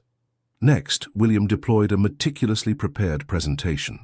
Graphs showing the recent volatility in the stock price, excerpts from press articles about Catherine's accusations, comparative profitability analyses between the original plan for Dorchester and the new proposal. Photographs of Alexander with Rachel, carefully edited to suggest an inappropriate relationship. "We're not questioning our CEO's right to a personal life," continued William with false sincerity. "But when business decisions affecting billions of dollars seem to be influenced by personal factors, we have an obligation to intervene." Several board members exchanged uncomfortable glances, exactly the reaction William had calculated. "The Dorchester project is just one example," he proceeded. "The sudden proposal to create a social impact division with a considerable budget but uncertain returns. The cancellation of 3 strategic acquisitions that had been in preparation for months. The new focus on social sustainability which, while admirable as a personal philosophy, is not aligned with our shareholders' expectations." When William finished his presentation, the tension in the room was palpable. He had played his cards well, mixing real facts with malicious insinuations, appealing to both legitimate financial concerns and more basic prejudices and fears. "Thank you, William, for your thorough presentation," replied Alexander when his turn came. "Before specifically addressing each point, I'd like to ask a question to everyone present. What exactly makes Bennett Holdings great?" The question, seemingly simple, took several directors by surprise. "Our ability to identify market opportunities before the competition," replied one. "Operational efficiency and profit maximization," added another. "Long-term strategic vision," contributed a third. Alexander nodded, listening to each response attentively. When everyone had contributed their vision, he slowly stood up. "All those answers are correct, and all form part of the success we've built together over these years. But let me offer another perspective." He activated his own presentation. Instead of beginning with financial graphs, he showed photographs. The Dorchester Cultural Center full of children painting, elderly people playing chess, young people rehearsing a play. What makes a company great is not just its ability to generate profits, but the positive impact it has on the world. For too long we've operated under the false dichotomy that we must choose between profitability and social responsibility. The reality is that in the 21st century, the most successful companies are precisely those that integrate both objectives. Next, Alexander presented detailed case studies of global corporations that had implemented socially responsible business models and had seen improvements not only in their reputation, but also in their long-term financial results. "I'm not proposing abandoning profitability," he clarified. "I'm proposing redefining how we measure it and how we achieve it. The Dorchester project is not a personal whim.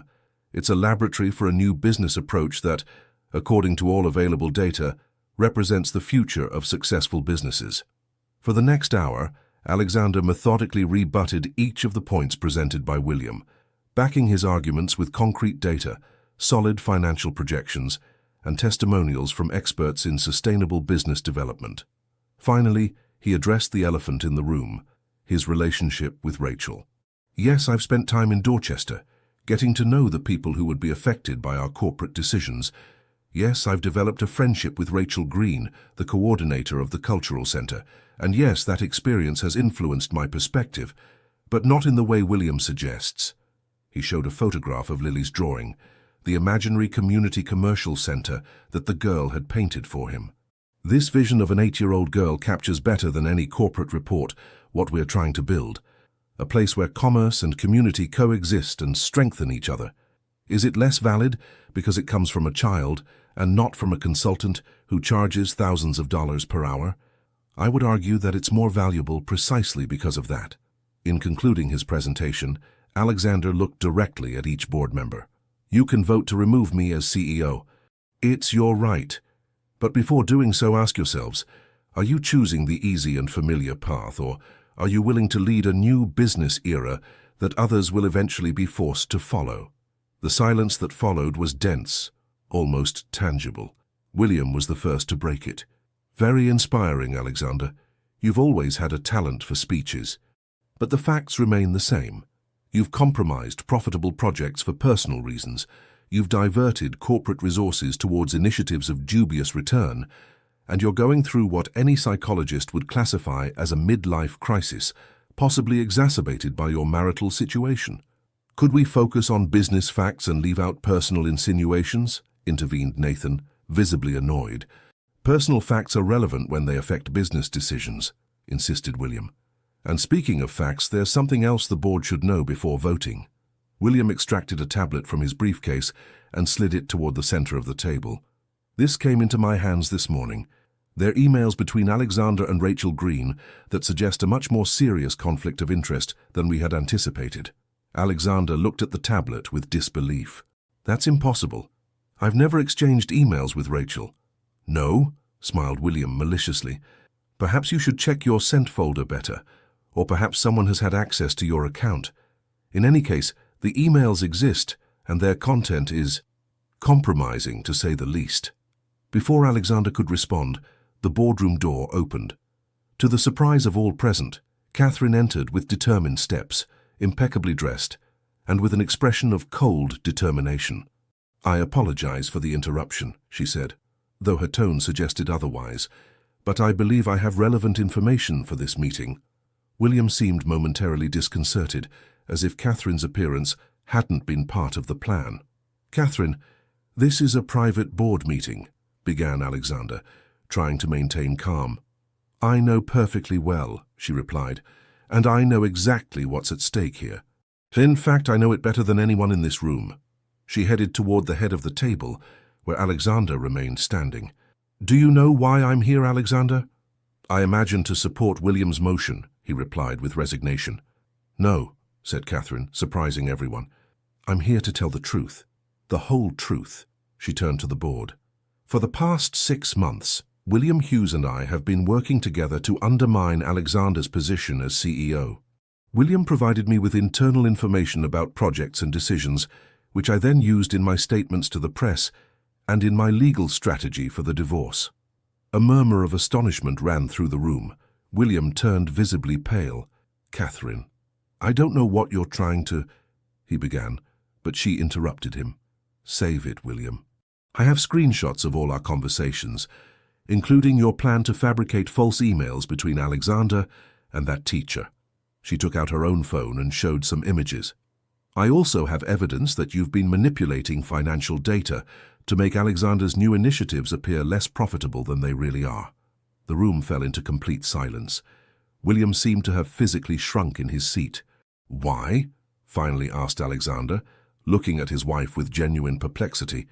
Catherine turned to him, and for the first time in years, Alexander saw some vulnerability in her eyes. Because I saw the changes in you, she replied. I saw that you were finding something that I never could give you, and instead of being happy for you, I felt envy, rage. For years, I justified my unhappiness by blaming you for being cold and distant. When you finally found something that passionate you, something that made you more human, more real, I couldn't bear it. She turned again to the board. William promised me a significant economic compensation in exchange for my cooperation. But last night, when he showed me the falsified emails he planned to present today, I realized we had gone too far. Catherine's confession had completely transformed the dynamics of the meeting. Several board members who had seemed undecided now looked at William with open disgust.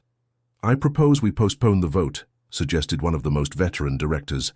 I think we need time to process this new information and review Alexander's proposals for Dorchester and the new social impact division in more detail. The motion was quickly approved, and the meeting dissolved in an atmosphere of confusion and disbelief. William left hastily, avoiding eye contact with anyone. When the room was empty except for Alexander, Nathan, and Catherine, an uncomfortable silence settled between them. Why did you do it? Alexander finally asked his wife. Why change sides now? Catherine sighed, suddenly looking more tired and vulnerable than Alexander had ever seen her. Because despite everything that's happened between us, I couldn't be part of such a despicable lie. And because maybe I wanted to remember how it feels to do the right thing for once. Thank you, said Alexander simply. Catherine nodded. I haven't done it for gratitude, and this doesn't change anything regarding our divorce. But perhaps we can handle it with more dignity than we've shown so far. When Catherine left, Nathan put a hand on his friend's shoulder. That was unexpected. Completely, admitted Alexander, still processing what had happened. What are you going to do now? Alexander looked at his phone. He had a message from Rachel. "Thinking of you, how's everything going?" "I need to see her," he told Nathan. "Now more than ever." Nathan nodded. "Go. I'll take care of the aftermath here." As he drove to Dorchester, Alexander reflected on the irony of the situation. Catherine, the woman who had publicly humiliated him and had conspired against him, had ended up being the one who saved him. Life had a strange sense of humor. He found Rachel at the cultural center, helping a group of elderly people with an urban gardening workshop. When she saw him, she immediately knew by his expression that something important had happened. "Can you take a break?" asked Alexander. They walked to their favorite spot on the roof. As the afternoon sun bathed Boston in golden tones, Alexander recounted the events of the meeting. "So basically, your wife saved you," summarized Rachel when he finished. "Ex-wife, technically," he corrected. "And yes, it was unexpected." Rachel remained silent, processing the information. "What does this mean for the center? For the project?" "It means we have a real opportunity," replied Alexander. "The board is now more receptive. William has lost credibility. We can move forward with the project just as we had imagined it." "That's wonderful," said Rachel, though her tone suggested there was something more on her mind. "But there's something else," continued Alexander, taking her hand. "All this has made me realize what truly matters. I've spent my life building an empire, Rachel, but I had never built something real until I met you." Rachel looked at him, her green eyes searching for truth in his. "Alexander, these months have been intense. You've gone through a huge transformation.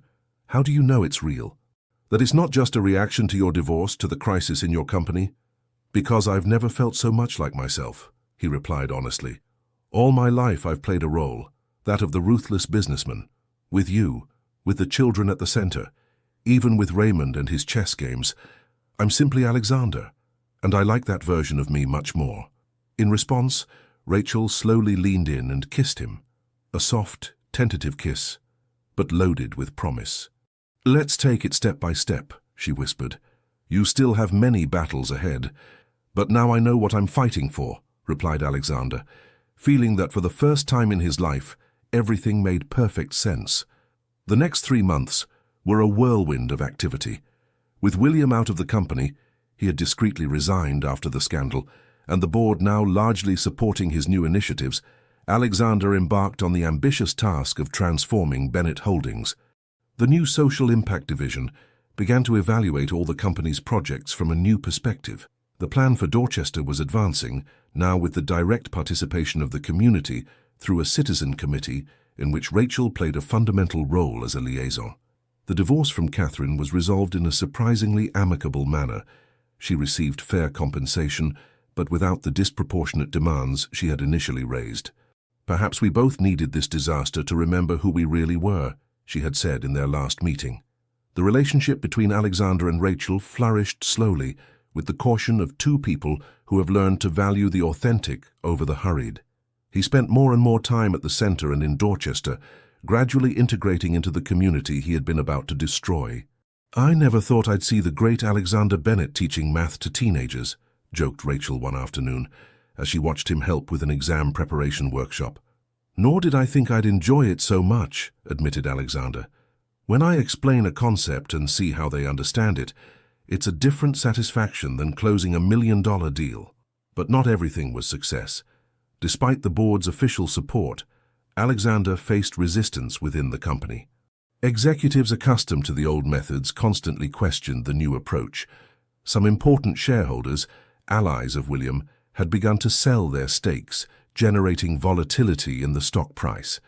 One afternoon, while working on the plans for the renovated Cultural Commercial Center with the team of architects, Nathan arrived with a worried expression.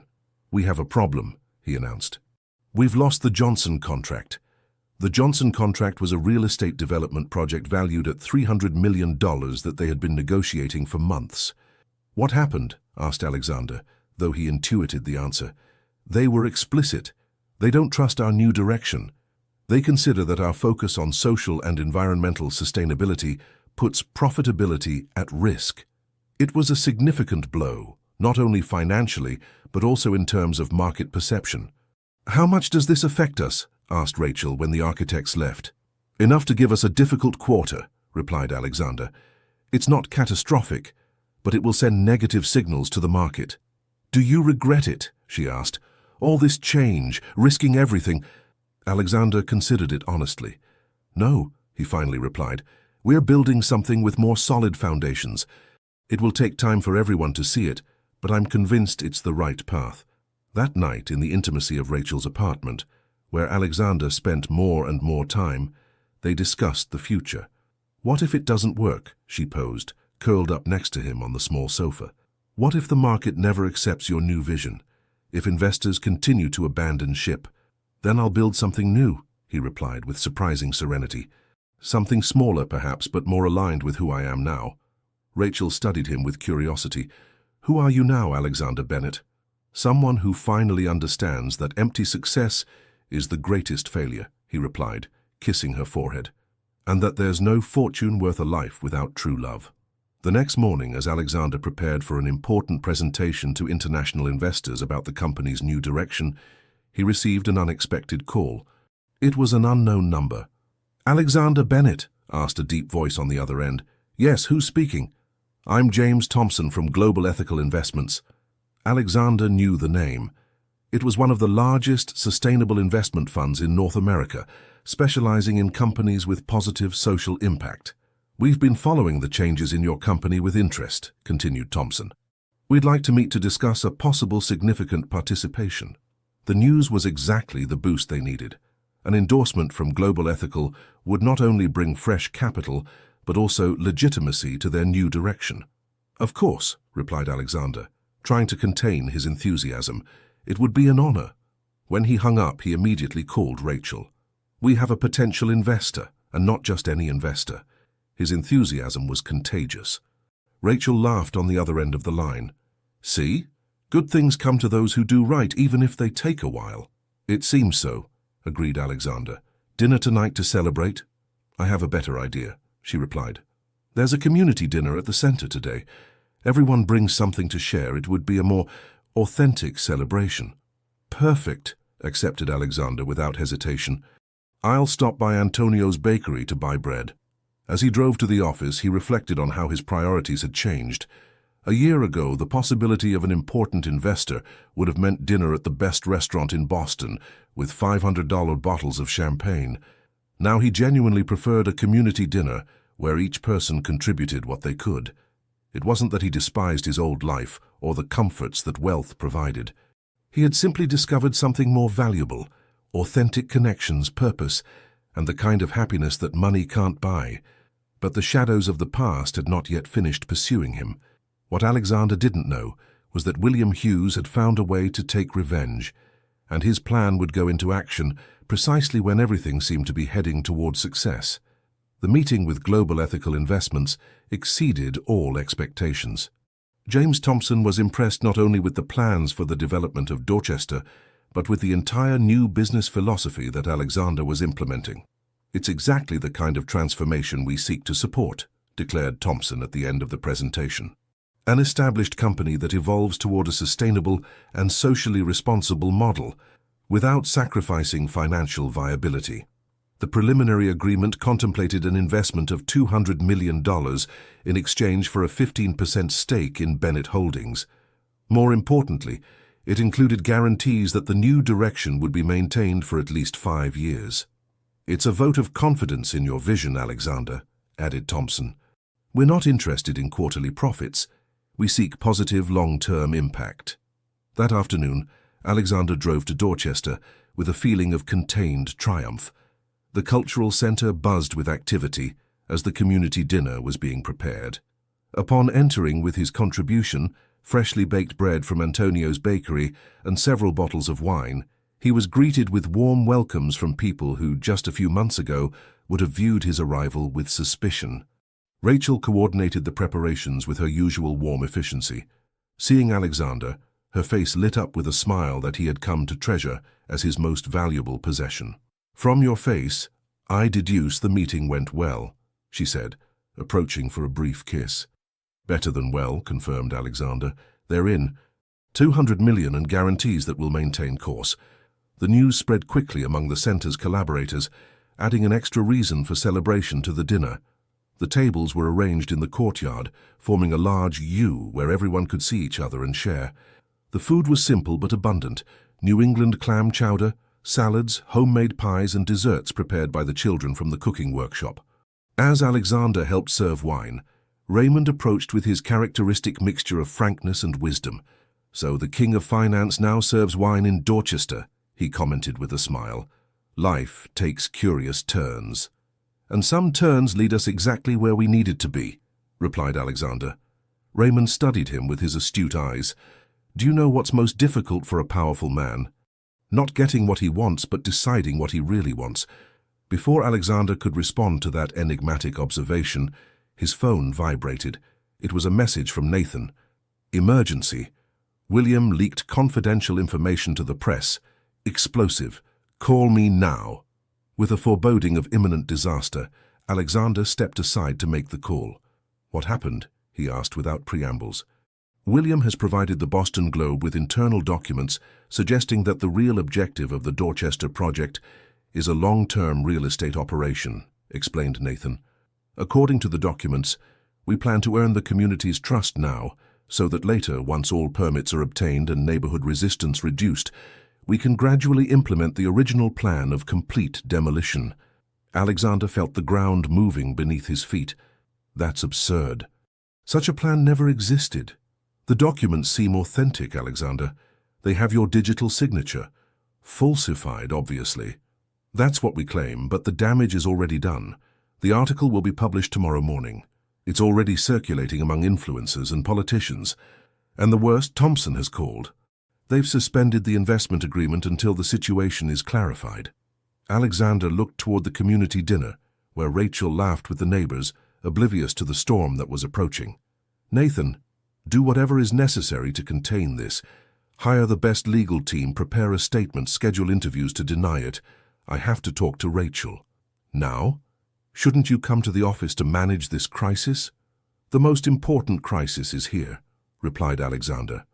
"If I lose the trust of these people, especially Rachel, nothing else matters." When he returned to the dinner, the festive atmosphere painfully contrasted with the storm that was approaching. How could he explain to Rachel that everything they had worked for was about to be destroyed by a lie? How could he convince the community that his intentions were genuine when official documents would appear suggesting otherwise? Rachel immediately noticed his change in attitude. "What happened?" "We need to talk," said Alexander quietly. "In private." They withdrew to Rachel's small office. With each word Alexander pronounced explaining the situation, he saw how her face went from concern to disbelief, and finally to something that hurt him more than anything else: doubt. "Did such a plan really never exist?" she asked when he finished. The question hit him like a physical punch.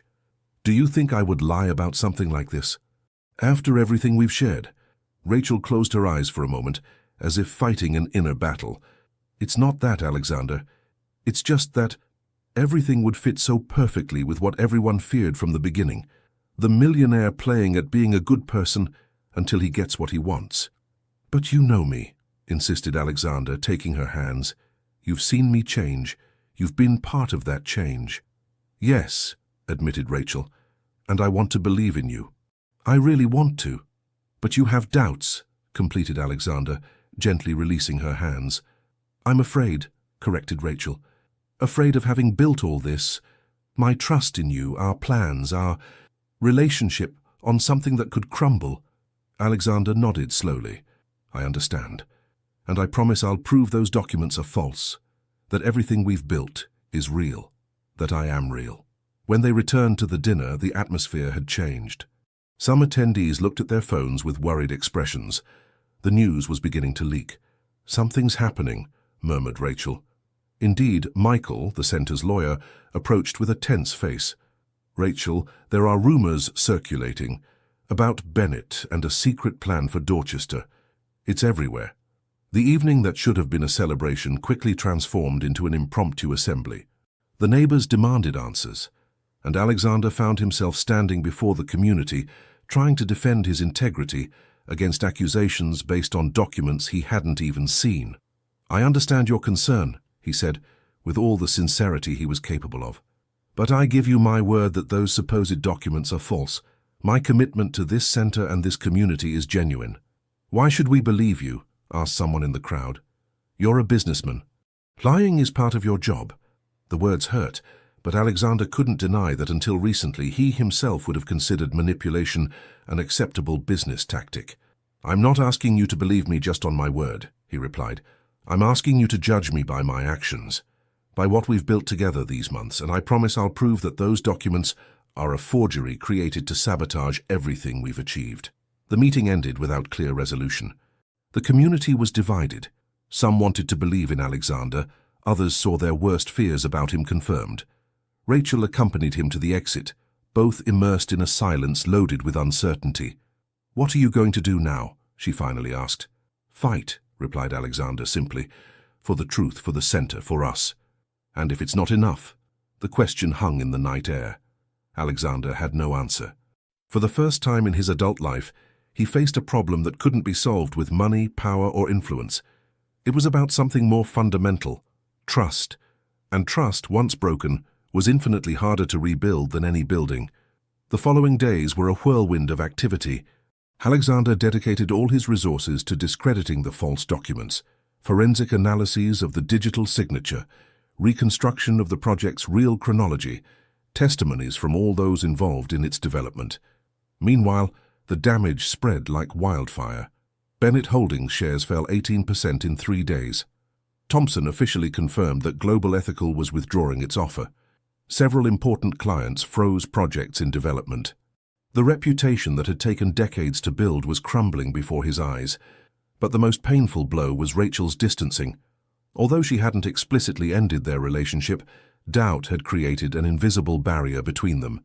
The calls became briefer, the visits less frequent. The seed of distrust once planted grew fed by each new revelation in the media. A week after the scandal broke, Alexander received an unexpected proposal. A consortium led by former allies of William offered to buy Bennett Holdings for a significant amount, though much lower than its real value before the crisis. "It's an opportunistic offer," analyzed Nathan. "They want to take advantage of our moment of weakness." "What are the terms?" asked Alexander. "Basically, they would buy 51% of the shares. You would maintain a 30% stake but would lose operational control. And, of course, the new board would immediately cancel the Dorchester project as we had conceived it. They would return to the original plan of complete demolition." Alexander felt a deep fatigue settling in his bones. He had fought with all his might for weeks, and yet the lie seemed to be winning. "Give me the night to think about it," he asked Nathan. That afternoon, almost by instinct, he drove to Dorchester.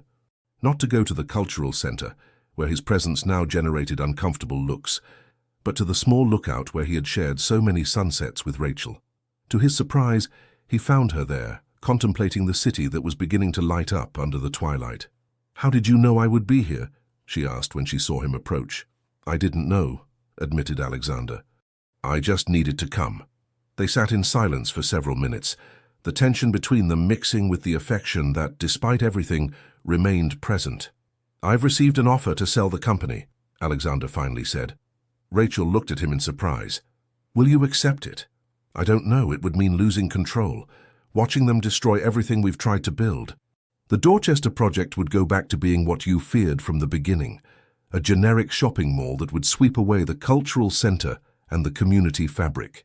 But you would save your fortune, your position," observed Rachel. "You would go back to your world." Alexander shook his head. "It's no longer my world, Rachel. My world is here now, with you, with the center, with this community that has taught me what really matters." Rachel studied him at length, as if looking for something in his eyes. "What are you going to do then?" "I have an alternative," replied Alexander. "I can reject the offer and keep fighting. Use my personal resources to maintain control of the company, even if it means compromising everything. It's risky. I could lose it all." "Why would you do that?" asked Rachel softly. "Why risk everything for a cultural center in a neighborhood you didn't even know 6 months ago?" Alexander took her hand, and this time she didn't withdraw it. "Because here I found something that all my money could never buy: purpose, authenticity, real connection. And because I love you, Rachel, I love you in a way I never thought possible." It was the first time he had said it out loud, though both had felt the word floating between them for weeks. Rachel's eyes filled with tears. "I've tried not to believe in you, Alexander.